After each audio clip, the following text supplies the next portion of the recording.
Sumit ji, Oval office का आपने जिक्र किया, जहां पत्रकार ने ट्रंप से पूछा कि आप भारत पर तो टैरिफ लगा रहे हैं लेकिन रूस को लेकर आप बहुत ही नर्म हैं। और ये सुनते ही ट्रंप को बहुत गुस्सा आ गया और उन्होंने धमकी देते हुए कहा कि अब नई जॉब देख लो। ये कहीं ना कहीं ट्रंप का डर भी दिखाता है कि उन्हें बहुत डर लग रहा है पत्रकार उनसे सवाल भी ना पूछें। देखिए, इस चीज़ का समावेश ऐसे होता है कि ये ओवल ऑफिस में ट्रम्प को क्या लगता है ना, अपने चीयर लीडर बिठाते हैं। हाँ भाई, बोल बोल बोल। जो उसकी तारीफ करे, वाह वाह वाह वाह। जो ना करे, फेक न्यूज़, बिल्कुल। एजेंट, बदमाश। मतलब तू तो भाई। अब ये बेचारा पोलिश रिपोर्टर रहा था, पोलैंड के प्रेसिडेंट साहब आए थे, बैठे थे। अब पोलैंड के रिपोर्टर आएंगे, भाई वो अपना काम करें। पत्रकार का तो क्वेश्चन है ना, सवाल पूछना। वो तो अपना काम बिल्कुल। करा बेचारा। उन्होंने बोला, भाई एक बार बताओ, तुमने धमकियां तो दुनिया भर की देख ली, तुमने खूब से ये हवाई फायर कर लिए, तो ट्रम्प भैया ये रशिया के साथ कर क्या रहे हो, क्यों? देखिए, पोलैंड का बॉर्डर मिलता है रशिया के साथ। पोलैंड की संवेदनाएं, जब रशिया ड्रोन चलाता है, पोलैंड का दिल धड़कता है, कुछ दो पांच यहाँ ना आ जाए। तो उनकी संवेदनाएं होने का कारण है। अब ये ट्रम्प तो टैको है, ट्रम्प ऑलवेज चिकन, वो जॉन बोल्टन ने इन्हें कहा था। अब जब इनको शीशा दिखाओ, तो जब अपनी बदसूरत किसी को अपनी शक्ल बहुत बुरी दिखी तो वो शीशा तोड़ता है। तो ट्रम्प ने वही काम किया। बोला, भाई साहब आपने रशिया के खिलाफ क्यों नहीं प्रतिबंध लगाया? कहता, क्यों नहीं लगाया? मैंने भारत के खिलाफ प्रतिबंध लगाया, और भारत को मैंने जो 25% टैरिफ था उसको 50% किया। और भारत और चाइना लगभग सेम तेल लेते पहले। ये हिस्टोरिकली गलत डाटा है। हमने 121 बिलियन डॉलर दिए रशिया को, चाइना ने 200 बिलियन डॉलर दिए हैं। लगभग लगभग हमसे डबल पैसा चाइना ने दिया है। मैं ये क्लियर कर दूं, देखिए यहां ये कवर अप करना चाह रहा, भारत और चाइना लगभग लगभग सेम है, नहीं। चाइना हमसे बहुत ज्यादा आगे, पहली बात।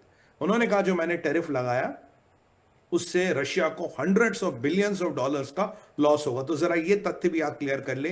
ये आदमी इतना झूठ बोलता, मोनिका जी इतना झूठ बोलता।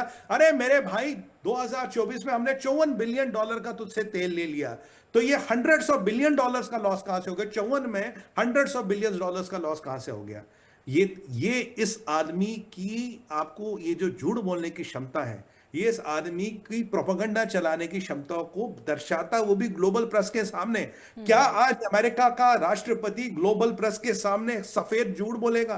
क्या अमेरिका के राष्ट्रपति को नंबरों का संज्ञान नहीं है? अमेरिका का राष्ट्रपति जोसेफ गोबल्स का रिइंकार्नेशन है। जोसेफ गोबल्स कौन था? जोसेफ गोबल्स था हिटलर का वो मंत्री जो कहता था अगर 1000 बार झूठ बोलो तो वो सच बन जाता। तो ये ट्रंप बिल्कुल, अब सीजफायर की बात करें, इसकी बात करें, उन्होंने मोटा मोटा, पोलिश पत्रकार ने कहा, भैया पुतिन को तुमने 2 हफ्ते का समय दिया, हम भी तो यही कह रहे हैं। तुमने क्या उखाड़ लिया पुतिन का? पुतिन तो दबंग हो रहे। पुतिन ने तो मतलब खुद क्या हड़कंप मचा दी है पूरी दुनिया में। दुनिया में अगर किसी के पास पर अभी लाइमलाइट है तो वो पुतिन पे है। तो आपने पुतिन का क्या कर लिया? कह रहे भारत के साथ मैंने ये क्या, कह रहा भाई पुतिन पे क्या हुआ? और ये आदमी में इतनी, क्या मैं आपको बोलूं, कितनी हिम्मत है, इतनी इसके इरादे गंदे हैं।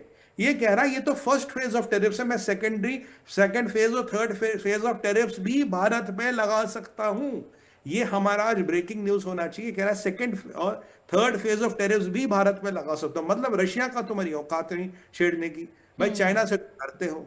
भारत डेमोक्रेसी है, भारत ऑटोक्रेसी नहीं है। भारत ऐसा बहुत बहुत सभ्य देश है। और मतलब तुम्हारे बस का एक दुनिया की जो लार्जेस्ट डेमोक्रेसी उसको शोषित और उसका उत्पीड़न कर रहा है। जबकि मोदी जी तो क्लियर बोलते हैं हमें तुम्हारे टैरिफ का तो फर्क ही नहीं पड़ता भैया।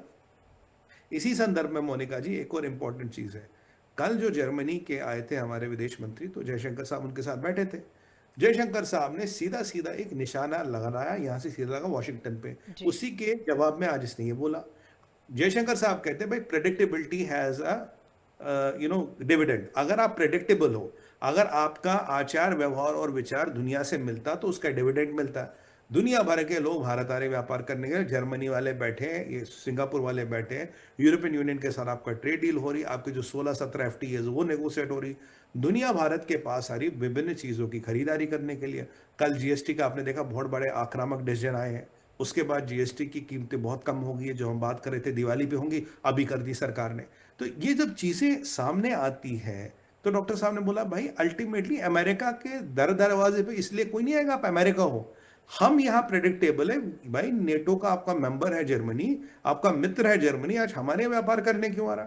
हम आपने हमारे स्टूडेंट्स का दरवाजा बंद किया, तो पूरा दरवाजा खोले, लाओ जी कितने आने चाहिए आओ। ये तो कह रहे इमिग्रेट हो क्या? क्योंकि भारत का आदमी जो, भारत का मनुष्य जो है वो बहुत प्रोडक्टिव है, मतलब एसेट है ग्लोब में।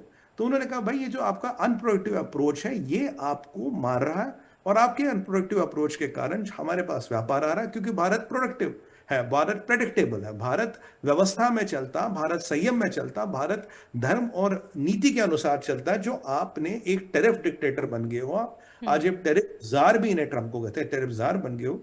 और जब इस रिपोर्टर भाई ने यही सवाल उससे पूछा, भाई सारा पुतिन कर रहा है ना, तो पुतिन क्या क्या कर लिया, करा तू नई नौकरी ढूंढ ले। अरे भाई मारे, मतलब ये क्या बात हुई।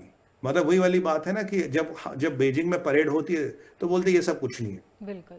जब जब एससीओ होता तो इनका फाइनेंस मिनिस्टर कहते हैं तो ड्रामा है, ये सारे कलाकार हैं।